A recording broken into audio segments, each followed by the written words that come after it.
В Сунже сотрудниками Комэкологии ведется масштабная работа по реабилитации пруда. Таким образом, реализуется федеральная программа по развитию водохозяйственного комплекса России. Необходимо сам водоем осушить, тщательно вычистить дно, ну а затем благоустроить прилегающую территорию. Вот такой приятный сюрприз ожидает местных жителей к юбилею республики. Репортаж Индиры Манкиевой. Если сегодня эта серая и скучная картина, мягко говоря, не радует глаза жителей, то через некоторое время здесь все изменится. В пруд вдохнут новую жизнь, а прилегающая территория будет обновлена до неузнаваемости. Работа по экологической реабилитации объекта обещает быть кропотливой и долгой. Сначала пруд осушат. Для этого проложат временный канал, через который вода уйдет в реку Сунжа. А далее дело за рабочими руками. Но водоема необходимо полностью очистить от накопившегося мусора. Само мероприятие предусматривает слив воды, потом будет выборка грунта и листового грунта донных отложений. Эти донные отложения будут вывозиться на бывший карьер в сельском поселении Нестеровское.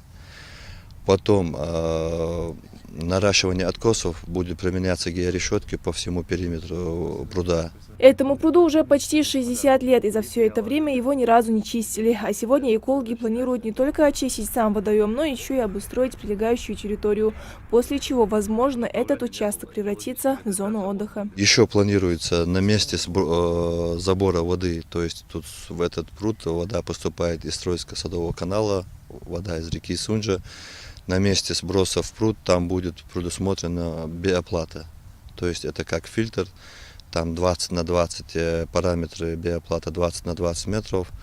В этом биоплате высаживаются определенные виды растений, которые поглощают все загрязняющие вещества, которые содержатся в воде. В Комэкологии отмечают, по защите проекта проделана большая работа. Экологическая реабилитация пруда осуществляется в рамках федеральной программы по развитию водохозяйственного комплекса России, которая также реализуется в рамках Года экологии. Экологическая реабилитация водных объектов, он всего в нескольких субъектах уже реализуется. Но объект защищен, стоимость объекта более 210 миллионов. И результат должен быть очень положительный.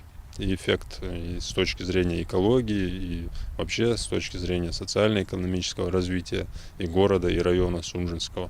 Обновленный пруд и благоустройство прилегающей территории – это подарок жителям Сунжи, да и жителям региона к 25-летию республики. Основные работы здесь начнутся в следующем месяце, а в конце года объект будет сдан в эксплуатацию. Индира Манкиева, Адам Далаков, Новости 24. Целый ряд нарушений